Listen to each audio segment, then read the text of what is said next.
Kitap men uchun o'tgan kunlarni hikoya qilib beradigan bir mo'ysifat bo'y. Turmushimda, kasbimda, odamiyligimda to'g'ri yo'l ko'rsatuvchi bir sirdosh do'st. Ko'zlarim namdalganda umid ishonch ato qiladigan, qaytadan kuldiradigan bir umoq sabiy. Shuni men hayotimda kitobdan ayrilmayman.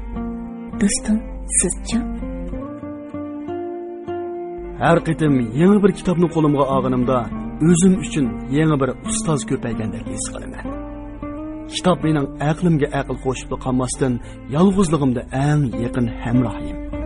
Safarda xudim mayakdek menga yo'l ko'rsatkichidir. Albatta, men bu kitob o'qishni yaxshi ko'raman. Har kuni kech xizmatdan charchab qaytganimda bir parcha yaxshi kitob, qiynoq damlangan choydek shu omon g'arduqimni chiqarib, menga orom baxsh etdi.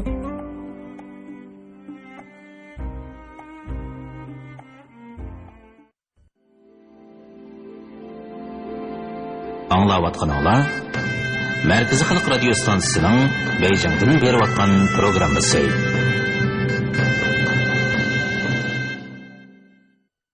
Assalomu alaykum hurmatli radio anglag'uvchilar. Adabiy anglatish programmamizni anglashinglarni qarshi olamiz. Bugungi programmamizda yozuvchi Xolida Isroilning Qumluqning tushi nomli asarlar to'plamining davomini anglatamiz. Voy qandoq qilay, mening qizlarimni naladi.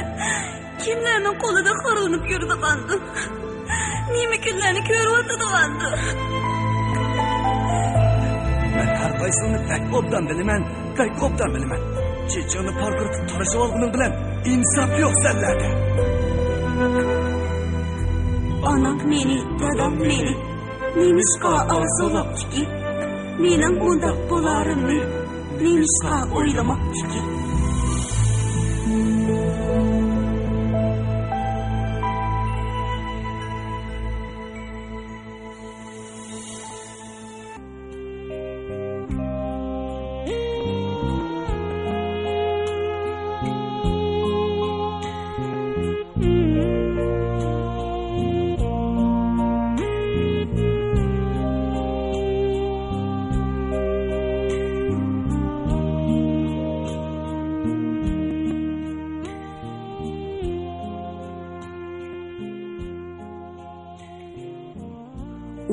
Pakar dog'moqqani kelgan yapma qapoq odam ekan.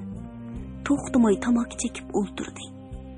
Men uning tamakidan sarg'ayib ketgan qaramtul ko'tmak barmoqlariga, sap-seriq tishlariga qarab, ko'nglimda bir yirginch his qildim. Ammo opamga yo'q deyolmadim. Faqat to'yni 2-3 yildan keyin qilsak degan shartni qo'ydim. Bu yillarda men yana Yusufni kutdim. Davomli uningdan xat kelib yoki u meni izlab kelib tushaytdim. Tushimning rostga aylanishini orzu qilatdim. Yusufni taniydigan, uning ahvolidan xabari bor kishilar bilan yaqinlashatdim va ulardan chandurmay Yusufning ahvolini o'qib olishga tirishatdim. Garchi bu xabarlar meni xushal qilmasa-mu, hatto qattiq azobga solsa-mu, bu ishdan o'zimni tortolmaydim. Yana bir tarafdan opam bilan uning bo'lg'usi kuy o'g'lining turli besimlarga qaysarlik bilan bardoshlik berib kelavatdim. Uni deymisimu, do'stlarim, tangtushlarim kayni-kaynidan to'y qilib ketishgan edi. Meni ko'rsa, xuddi putishib olgandek hammasilar to'yini qachon o'ynaymiz Zuhra deb so'rashatdi.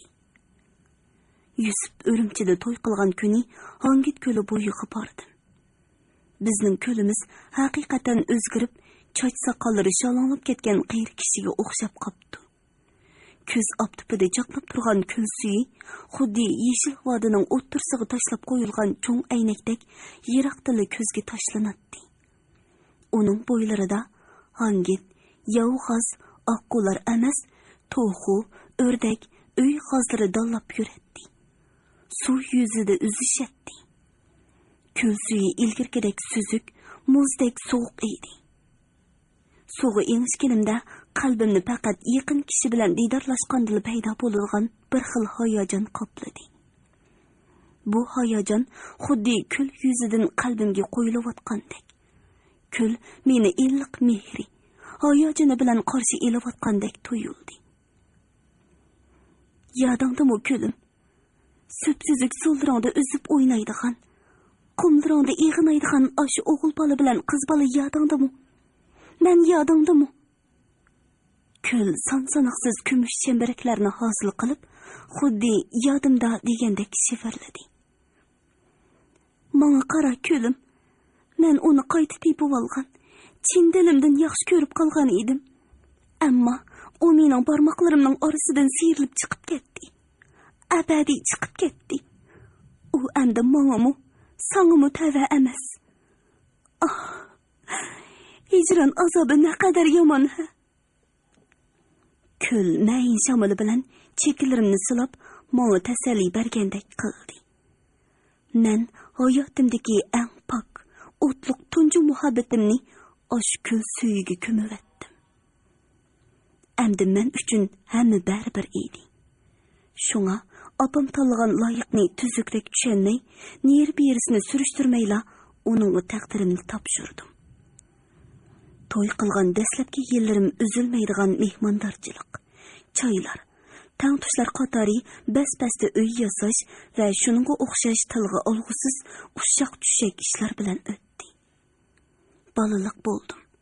Balalarımның gemi tügümez öy işleri. Kündün künge acislap ketivatkan apamның gemi belimni ruslıgaly. Ham kıyalarga berilgele koymaydı. Ahırı apam üç sağlamını maňa taşlap bu dünýadan aýryldy. Birer ýylgyça ýyglap kakşap ýürdüm. Bu jarýanda erimniň ýol meňişi bilen çoň sığlamny hyzmatga orunlaşdyrdım. Kalgan ikisi tehi kiçik. Mehribanlykka, beqişga muhtaç idi. Aş günlerde erim meniň onunga keltirgen ýygyrçylyklarymga gyň kılıp koýmady. Sığıllarimga ýaxşy garady. Men onun yaxşılıqıga həssilab yaxşılık qilishqa tirişdim. Lekin köňlimni her qancha aqtırsammu, öz-özümni her qancha aýyplysammu, köňlimde onunga nisbeten minnetdarlykdan başga narsa ýok idi. Onun güçlük muhabbeti, aqidisi aldyda qalbimdeki soğukluk, ýerginişni tizginleýälmey azaplanatdım. Hijil bolatdım. Meniň ruhi halatimni omy sezmey kalmagan idi. Keçileri küldanny ýastuknyň beşiге koýup elip, üzmey tamaky çeketdi. Bäzi-bäzide boğuk awazda: "Men bilemen. Sen meni ýaxşy kömäýsen. Meni yaratmaýsan." dep uzakça jemip ketdi. Bu sözler meňamga kirip elip, gaýta-gaýta tekrarlanyp aramymny bozatdy. Özümçe nimedendir korkup, tügülüp, taň atguçy ýotkany beşimge pürkep, ön-tinsiz ýyglap çykatdym. Ali mekteplerge bir tutaş imtihan elip, okugucu qabul qilish başlangan ýyly bir neçe dostum arka-arkadan imtihan berip okuşqa ketdi. Meniň köňlimdemi öçken ümit ýulduzlary palady çaknap kaldy. Men aýny ýyllarda mektepde älaçy okuguçylarynyň biri edim. Onuň üstige keyinki 2 ýylda ýezde wagtlyk okutguçy bolup işlegenim üçin imtihandan ötüp ketişimge közüm ýetetdi. Amma balalarym öýümni kimge taşlaýman? Bularny oýlasam, köz aldym karangulaşatdy. Kysgysy, oýlaşnymy halamaýdym. Şundaqdymy, wagty kelgende körermen dep ogurlykçy taýýarlyk kılyberdim. İmtihanymy gatnaşdym. Ýaznyň ahyrida tibbi institutdan çakyr kagazy geldi. Kagazyny işkapnyň bir poluňa tykyp goýup, bir neçe keç oýlandym. Anamның can üzüş aldıda işki sığlımның koluna mağı tutkuzup koygan çağdaki yeliniş, ümit əks etip durgan közleri. Kiçik oğlumның bağrımga mehkem yepişip, köksümni qattık tartıp emişleri. Birdem yok bolup kessem qırqırap, boğulup ketişleri köz aldımga keletdi. Şunun bilen bir vaqtila nefsimni boğuduğan bir sual rahimsizlik bilen aldımga taşlanatdi. Senin bolğunun muşumu, Mengülük öy ayaly, kazan komuşnyň kolu bolup ötemsen. Eýsiňdedir, neni arzu armanlaryň bar edi. Ümit we ümitsizlikniň, arzu bilen reallyknyň kaynamyda uzak tepçeklegenden keyin, ahyry okuşga beriş niýetinden vaz geçdim. Kalyp asmanymda pyllyldap ýenip turgan ahyrky bir tal ýulduzmy öşdi. Men ämdi äteden keçkiçe bir egiz söz kılmaydygan. Hiç nersige kızıkmaydıgan, intilmeydigan, uchamdagi yig'ilishib ketgan yubka, putimdan o'ktisi mijilib ketgan qo'ni oyoq tushmaydigan haqiqiy oila ayoliga aylandim. Onda-sonda aynaga qarab qolganimda sochlari poqpaygan, ko'zlari o'ltirishgan mo'may sinidagi ayolni ko'ratdim. Texi men oran 26 yoshda edim. Bir kuni Ahmadning idorasiga sing'illarimni maktabga yo'lga selavatgandan keyin ishkapdan chaqir qog'ozini elib uzoqqa silab o'ltirdim. Har qancha qilsam uni yirtavatgum, kuydirvatgum kelmadi. Nemili degan bilan u bu dunyoda mening kuchimni, iqtidorimni, mening oliy maktabga kirgandan keyin birdili ko'tilishib ketgan do'stlarim, saboqdoshlarim bilan barobar, hatto ularning ba'zilaridan ortiqroq odam ekanligimni isbotlaydigan birdan-bir narsada. Uning ustiga bir vaqtlarda mushundoq bir parcha qog'ozga erishishni o'ngimdimi, tushimdimi orzu qilgan edim. Shunda xiyollarga cho'kib o'ltirsam, sirti kichik bolaning qiyqirab ochiq yig'ilgan ovozi anglandi. Cho'ng o'g'lim uqisini o'ynatqila ochiqib ketgan edi. Shularga bir ish bo'lmagandi deb ansirab taloga yugurib chiqdim. U yerdan cho'ng yo'lga, bolalarim o'ynaydigan bulung puchqoqlarning hammasiga bordim. Topolmay put qo'lim titirgan holda qaytib kelsam, ishqisi eshik oldida o'ynab o'ltiribdi. Ahmad mu qaytib kelgan ekan. U shiraning oldida turdi. Qo'lida iliq chaqiriq qog'oz. Yuragim og'zimga tiqildi. Ishga yo'langanimcha uning bir nima deb inkos qaytirishini kutib jimmida turdim. U menga burilib qaradi. Ko'zlarida hayronlik, cho'chish, sal-pal norozilik bor edi. Qachon keldi? Xeyli kunlar bo'lib qoldi. Nimishqa menga demeding? Hamon bormagandek deb. Shuningdan keyin u ish to'g'risida paranglashmadik. Ammo uning ching turilgan qo'shimisidan shu ishning xiyolidan ketmaganligini sezib turdim. Oqshimi u tuyuqsiz ig'iz ichib qoldi. Zuhra, mening sen berib o'qib kelgin. Mundaq imtihondan o'tmak oson emas. Ham kiyinlikingni o'ylaganda. Lekin uychu, bolalarchu qanday qilamiz? Menmi o'ylandim. Sahrodagi kichik opamni uyga akilib olayli. O'zimi bola chaqisi yo'q qiynalib qilayotgan. Uningdan boshqa sen pat-pat kelib bolalarni yo'qlab tursang bo'la. Siz nima degan yaxshi odam? Men tunji qitim o'zligimdan uning bag'riga o'zimni otdim. Uningga mahkam yepishib elib, xirtildab yig'lab, ko'ngligining oldini jippida ho'l qilib etdim. Men o'sha o'qishni Ahmadning menga qilgan in'omi deb bildim. Shundoq emasmi? Uning yordami bo'lmagan bo'lsa, menga o'qish nada turibdi. Darslarimiz ig'ir edi. 5 yilni sinib, yotoq, oshxonadan boshqa yerga bormay, o'rganishdan boshqani o'ylamay degidek o'tkazdim. Gohi-gohida bir yurtliq saboqdoshlarim Yusuf to'g'riliq ig'iz ichib qilishadi. Meni uyga berib mehmon bo'lib ketishga taklif qilganligini yetkazishadi. Men bundoq paranglardan o'zimni qochiratdim. Mening nazarimda Yusuf boshqa bir dunyoga tava odam edi. Menmi burunqi Zuhra emas. Ahmad menila emas, singillarimni beqiyotdi. Men uningga qarzdor. Uningdan boshqa odamni o'ylasam, bekmi vijdonsizlik qilgan bo'laman deb o'ylaydim. Fursatli bo'lsa uyga, bolalarimni ko'rishga oldiraydim. Shundaqdimi, ba'zida ko'chalarda jup-jup yetilishib yuradigan oshiq ma'shuqlar, baxtli yosh er-xotinlar, o'zaro muhabbatlashib yurgan saboqdoshlarimning o'tliq beqishishlari, o'yilib qip-qizil bo'lib ketishlari, iztiroblari meni bekmi uzoqda qolgan shu ishlarning aslimasiga g'arq qiladi. Mundaq chog'larda yuragim og'rigandek bo'ladi. Yuragimni mujib og'ritib, butun vujudimga torqilayotgan ajoyib bir xil hissiyotni kuchimning boricha tizginlashga urinib, beshimni silkib etib, qo'limga kitob elib oldim. 5 yilmi o'tib ketdi. Cho'ng o'g'lim 4-sinfga ko'chdi. Kichkimi maktabga kirdi. Men o'qish bitkizgan yozda 2-singlim oliy maktabga chiqdi. Menga faqat Ahmadla o'zgarmagandek tuyuladi. U hali ham burunqidek oddiy kiyinib, atidan kechgacha uyning ushaq-tushak ishlarining orqasidan yuradi. Hali uyda bir nimani tuzashtirsa, hali ho'ylida bir nimani jo'ndaydi. Onunğa qarab içimdə. Hey, bu biçara ömrüdə turmuşdan xo'liq ko'rmagan. Birər ayolning bütün qalbi bilan yaxshi ko'rishiga erişəlməyən adam bu. Deb o'ylab ketdim. Ömür voyat uni hurmatlab, uning xizmatini qilib o'taman deb ahd qildim. Viloyatlik doktorxonaga taqsim qilinib, tunji maoshimni olgan kuni uningga bir qur shim kostyum setib oldim. Ammo shuncha zo'rlabmi kiygizolmadim. U bu kiyimni kiyib olsam qotirib qo'yganda yursam bo'ladi ekan. Hech qilolmaydi ekanman. Deb sanduqqa bir selib qo'ygan peti olmadi. Shu kunlarda uning idorasidagilardan kasbiy imtihon elinyotdi. Men uning zarur materiallarini tepib akilib berdim. Ham uni uyning ishini o'ylamay imtihonga tayyorlik qilishga da'vat qildim. Ammo u kitob qarsam ko'zim og'riydi deb qo'liga kitob elishni xohlamadi.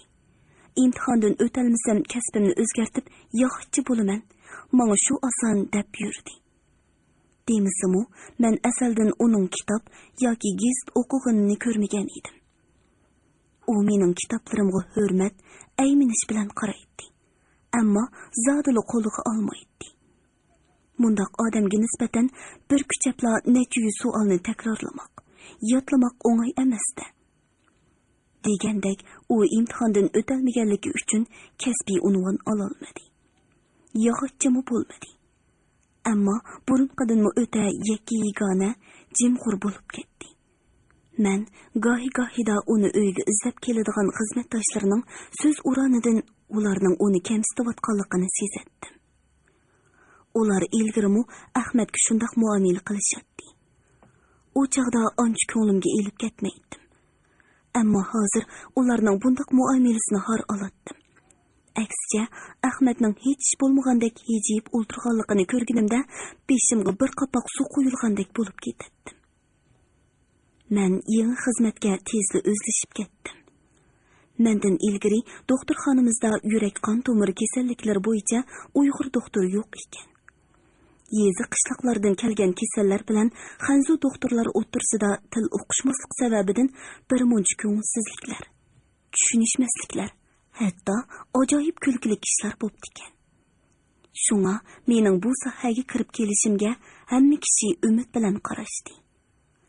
Men bu umid zimmamga ortgan mas'uliyatning ig'irligini butun vujudim bilan his qilgan holda ishqa, to'g'riroq o'rganishga kirishdim. Amaliyat jarayonida o'rganibla qolmay, oqshomlari bir vaqtlargacha kitob varaqlab, xotira yozib o'ltirardim. Doktorxonada ochilgan kurslarda o'qib, inglizchani ancha-muncha yamadaydigan bo'ldim. Bara-bara singdirgan ajrimning natijasi ko'rilishga boshladi. Bir necha xil yangicha davolash usuli ustidagi sinoqlarim natija qozonib, doktorxona bo'yicha kengaytirildi. Men amdi kasallarning ko'zlaridan emas, xizmatdoshlarimning ko'zlaridan ishonch va hurmatni sezdim. Bu sohadagi ba'zi peshqadamlar menga nihoyatda yuqori baholarni berishdi. Men o'sha baholardan, shundaqla ba'zilarining hasadlaridan o'z qadr-qimmatimni, kuchimni, hayotdagi tegishli o'rnimni tunib yetgan edim. O'tgandagi jafoliq yillar tushdek bilinadi. Kichik singlim bilan cho'ng o'g'limni orqa-orqadan yuqori maktablarga uzatib, zimmamdagi ig'ir yukdan xalos bo'lgan edim. Qisqasi, hamma ishim o'ngshilib, turmushim iziga tushib ketayotdi. Faqatla Ahmad bilan oramizdan yiroqlashib ketayotganligi ko'nglimni g'ash qiladi. Ikkimizning o'tirsidagi bu yiroqlashish qachon boshlangandikin? Balkim men oliy maktabga kirgan kundan boshlangandi deb xizmatga, kitoblarimga qancha o'zimni ursam, u haroqi o'zini shuncha uratdi. Men uning yurish turishimga gumoniy nazarda qaraydiganligini, gaplarimga bir ishinib, bir ishonmay quloq soladiganligini sezatdim. Haroqi berilgandan beri bir to'p uzun qisqa kishilar bilan o'lpatlashib olgan edi. Pat-patla oshlarni uyga boshlab keladi. Ularning oldida boshqacha ko'ranligan ahongda meni say qo'rishga, tomoq aytishga buyurdi. Bir qitim texi og'inlarga ko'zni qisib qo'yib, "Cho'ng doktor bo'lsa o'ziga, men doktorni tunimayman, xotinni tuniyman. Men xotinni kirimni yuydi, tamaqimni etidi deb olgan. Shu tapda g'iding-biding qildigan bo'lsa, men har qaysinglarning oldida giliga dassayman uni. Deganini angladim. Bir kuni tushda bir ig'ir kasal bilan bo'lib qilib, uyga vaqtida qayta olmadim. Bir necha soatdan keyin ishni tugatib, yerib ichib uyga kelsam, bir cho'gin choyni qaynatib qo'ymay o'ngda yetibdi. Mening ochiqim kelib, "Sizmi odamg'u? Hech bo'lmasa bolalar bilan o'zingizning qo'sqin to'yqisib o'ltirsangiz bo'lmasmidi?" deyishimga sakrab qopdi. Ha? Endi katta odam bo'lib ketdingmi? Sen pitliqni, sinirlaringni men baxmadimmi? Men o'qitmadimmi? Endi oshpazligingni qilish menga qoldimi? Uxlamay turib tush ko'rma. Oramizdagi o'zaro hurmatning oxirgi bir qat pardasimi ana shundoq yirtib tashlandi.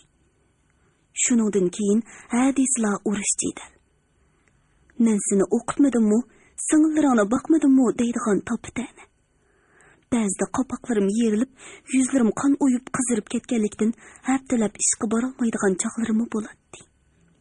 Hech kim meni tushunmaydi. Hamma odam ras emasmi? Ahmad sizga ko'p yaxshilik qilgan. Bugungi kunda uning ig'irini siz ko'tarishingiz kerak. Uning oldida kamtarrak bo'ling. deyishadi. Bundaq so'zlardan g'iqqida bo'lib ketdim. Mundaq minnat qiladigan odam yaxshilik qilib nima qiladi? Qurib ketsin u yaxshiliklari. Ahmad bo'lmagan bo'lsa-mu, och-singil to'timiz o'lib qolmaydiq deb o'ylaydim. Ras emasmi? Hamma odam Ahmadning tarafini qiladi. Meni hech kim o'ylab qo'ymaydi. Mush kunga qadar biror qaytim bo'lsa-mu o'zimni o'ylab beqibdimanmi? Ayol xizmatdoshlarim bas-basda yosinishadi. O'yin tomoshadan qolmaydi. Ularning ichida o'z iqtidoriga tayinib jon boqadiganlarmi? Ayolligiga, chiroyiga, noz xulqiga tayinib jon boqadiganlarmi bor edi. Bir nechisi hatto boshqalarning erlari bilan xiyli oshkora yaqin o'tishadi. Ba'zilarining hiyli uning bilan, hiyli buning bilan gapi chiqadi. Ammo ularning hammasi erlari bilan inoq edi.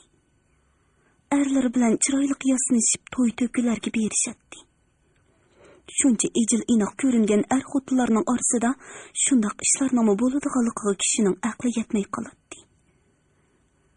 Ba'zi erlar mening tomirimni tutib beqishga urinishadi. Men bundoq shalloq erlarni yoqtirmaydim. To'g'risi, hech bir er kishi mening ko'nglimda muhabbat uyg'otolmagan edi. Men atrofimdagi romantik ishlarga sovuqqonlik bilan qaraydim. Ba'zilarning meni hissiyotsiz, ichi quruq ayol deyishlariga parvo qilmaydim. Mushunda qilganimga qaramay, Ahmadning meni tushunmasligi, gumoniy qarashlari xo'rliqimni keltiradi.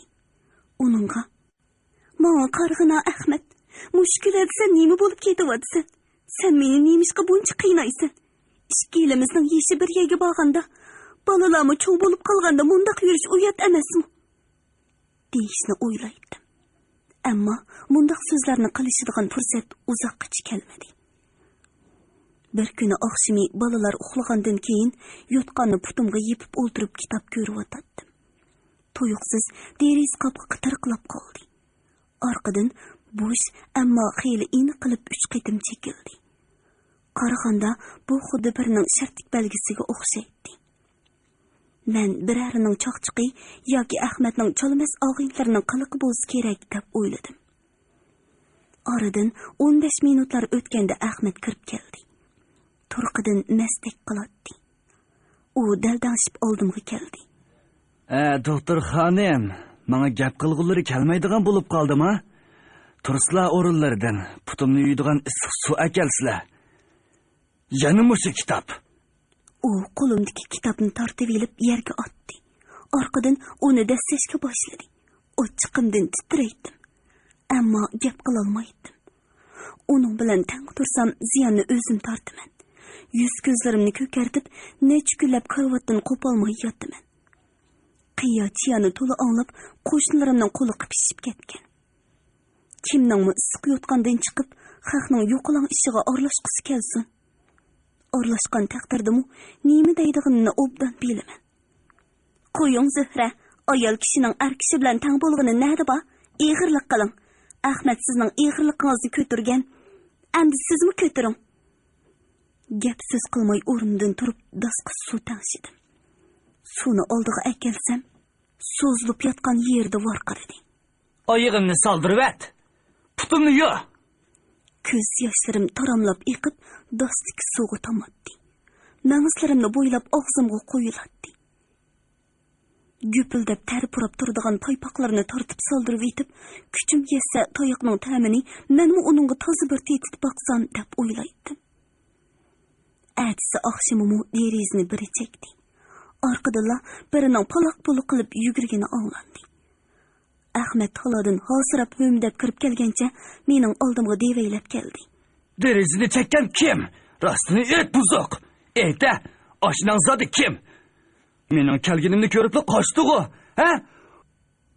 Кім о қашқан? Мен оның көзлерге тікіліп қарып тұры вердім. O qarashlarimga chidamay, mağzimga mush bilan birini soldi. Men daldanishib berib karvatda o'ltirib qoldim. Mağzim kuyishib etishib ketdi. Parvo qilmadim. Qo'lim bilan silabmi qo'ymadim. Atisi oqshimi men derizini bo'shli yepib qo'ydim. Abjil koltekdan birini tayyorladim. Ammo bugun mehmon uzoqqa kelmadi. Balkim oqshom qo'rqib qolgandi. Yoki biror kapsiz bola boshlagan ishni unutib qolgandi. Uxlashga tamshalgan edim. Derizining orqasidan bilinar-bilinmas qadam tevishi anglandi. Tak qilgan ovoz bilan derizini shortida echivatdim va hayronlikdan qaytib qoldim. Qo'ltek tutgan qo'lim bo'shliqda eslab qoldi.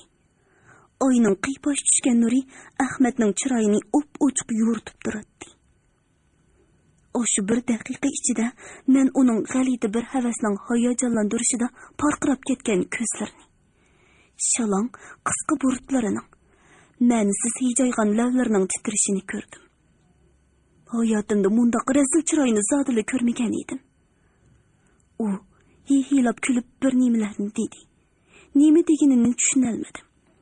Tushunishni xohlamaydim. Derizini qanday qattiq ochgan bo'lsam, shundoq yepib etib, yotqanға pürkünüp yetib oldim. Shuningdan keyin u lassida bo'shishib, xeyli yavaşlashib qoldi. Bir oqshimi g'arqmas holda beshimga kelib, Zöhre, jinim xotin, men seni xafa qildim, seni xorladim.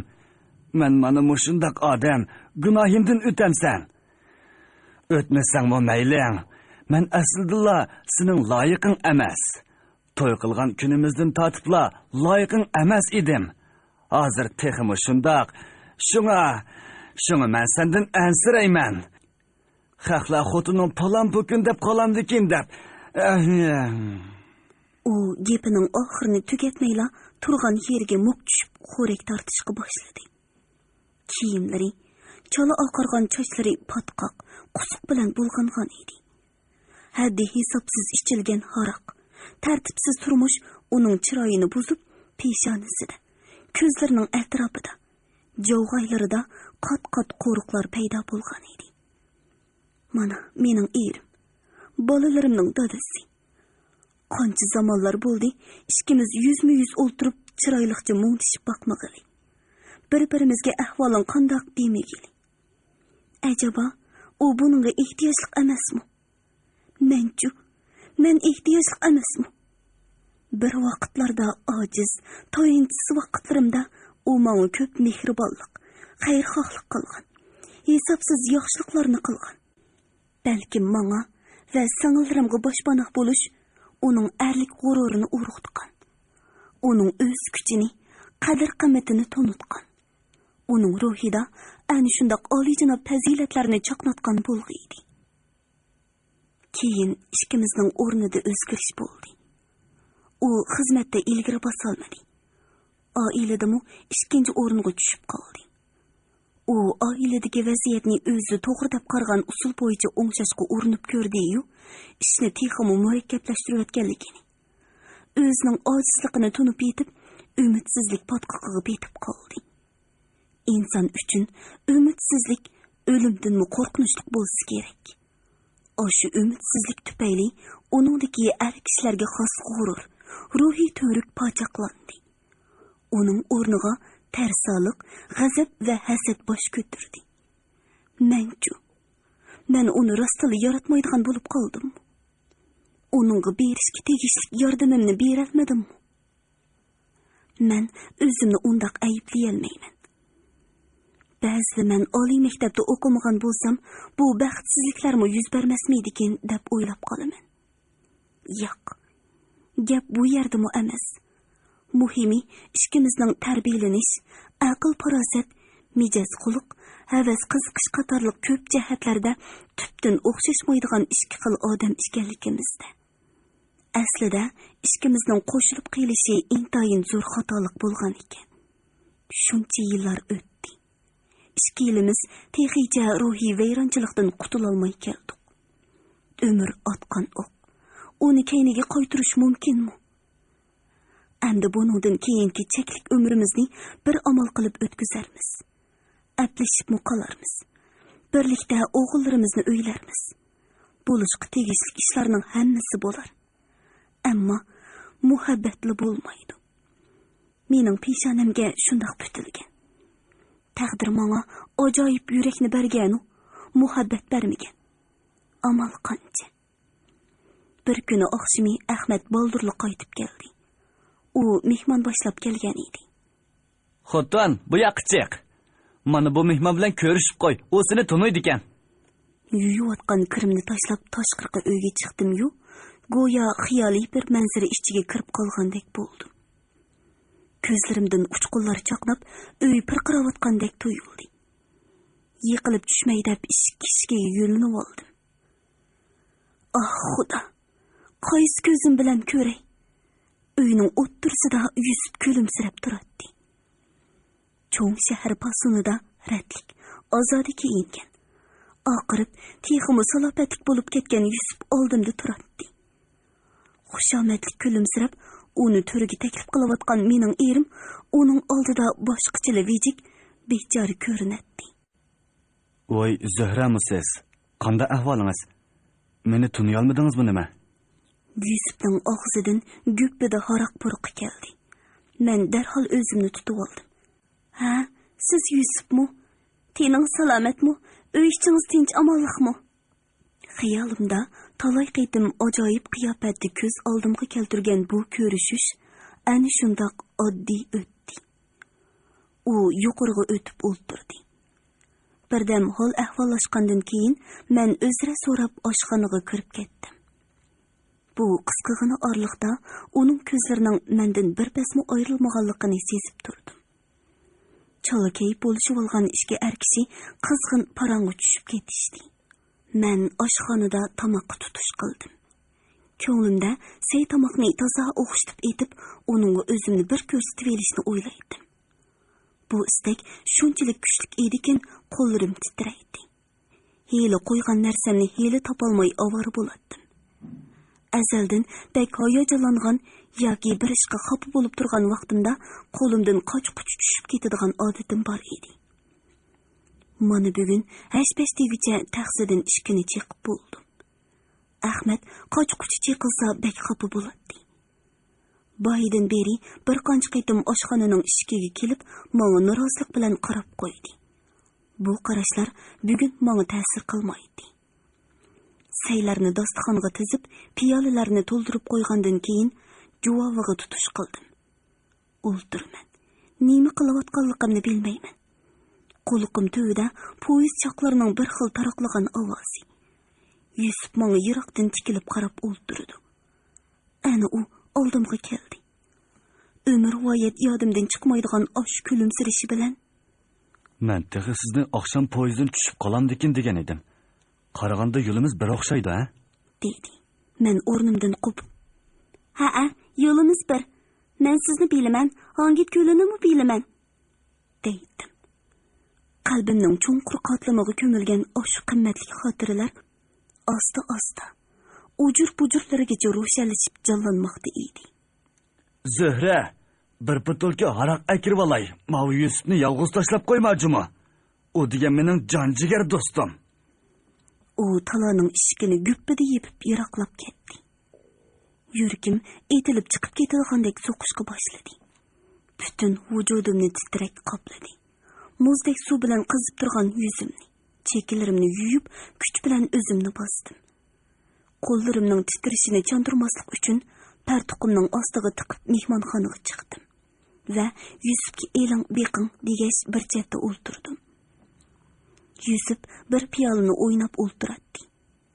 Uni heli dum ko'mtirsa, heli pirqirtadi. Ba'zida tomirlari ko'p turgan barmoqlari bilan shirani bo'sh chekib qo'yadi. Bir pars qo'laysiz sukutdan keyin u birdilla og'iz ochdi. Men ahvolingizdan xabar topdim. Zuhra, siz baxtsiz bo'lib qopsiz. Ko'rdingizmi? Bu dunyo shundoq vafosizkan. Siz bizga o'xshamaysiz. Siz balkim baxtli tursiz, ha? Nemisini aytsiz? Baxtsiz deyishga to'g'ri kelsa, amaliyotda men baxtsizman. Aytib kelsam gap to'la. Qisqasi, men taqdirimdan rozi emas. Mush yillar davomida men sizni unutib ketolmadim. Davomliq turmushdan ushaq-tushaq ko'ngilsizliklardan bezor bo'lgan vaqtlarimda sizni aslab turdim. Balkim ikkimizning boshdagi orzusi amalga oshgan bo'lsa, ikkilimizli baxtli bo'lar edik. Endi u so'zga o'rin bormi, Yusuf? Qanday qilamiz? Taqdir qismat oldida inson ojizkan. Men sizning hiliqi so'zlaringizni bak yaxshi ko'ratdim. Esangizdami?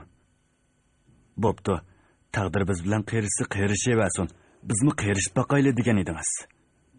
U beshini ko'tarmadi. Menmi ko'tarmadim. Bir-birimizning ko'ziga qarashdi. Uningdan kelib chiqadigan oqibatdan qo'rqatdik. Ahmad qaytib kelguncha shu holatda o'ltirdik. Shu kuni Yusuf kech soat 12largacha o'ltirib qaytdi. Urumchiga qaytguncha yana bir keladiganligini aytgan edi, ammo kelolmadi. Urumchidan xat keldi. Xatda Urumchiga qaytib beribla xizmatga tushib ketganligini, salomatligini yozibdi. Bizdan hol so'rabdi. Yaxshi tilaklarini bildiribdi. Xatni elib elib, yoshirincha saqlab qo'ydim. Pat-patla uni tiqib qo'ygan yerimdan elib silab ketdim. Mag'zimga, lavlarimga yoqatdim. Xatdan Yusufning hidini purg'andek bo'latdim. Demak, shuncha vaqtdan beri qalbimda to'nchiqib kelgan hissiyot birdil yo'g'on echib etilgandan keyingi sudek shiddat bilan vujudimni qayta egilgan edi. Men uni to'sishga qodir emas edim. Keyingi ishlarni tamoman taqdirimga, qismatga tashladim. Mushi yeshimga kelguncha o'zimni, o'z baxtimni hisobga olmagan edim. Ishkilinib o'ltirmay qurbon qilavergan edim. Endi eshib qolgan ozg'ini baxtimni, vayrona muhabbatimni yana qurbon qilaverishga chidamadim. Zodili chidamadim. Go'yo sovuq g'arq bo'lib ketish oldida turgan odam oxirgi bir tal yog'ochga jinining boricha yepishgandek, menmi uningga mahkam yepishdim. Hurmatli radio anglag'uvchilar, yozuvchi Xolida Isroilning Qumliqning tushi nomli asarlar to'plamini bugun mush yergacha anglatdik. Davomini ertadagi programmamizda anglag'aysizlar.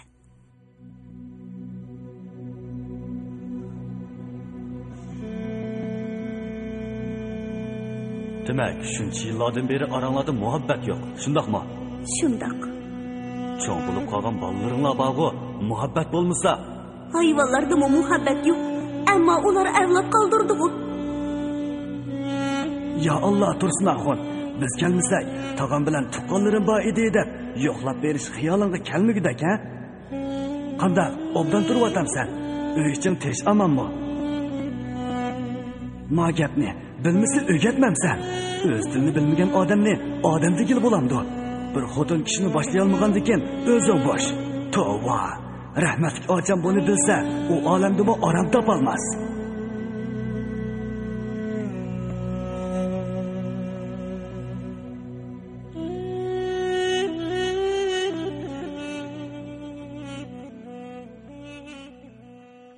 Bugungi adabiy anglatish programmamiz mush yerda oxirlashdi. Ertadagi programmamizda ko'rishguncha omon bo'lg'aysizlar. Xayr xo'sh.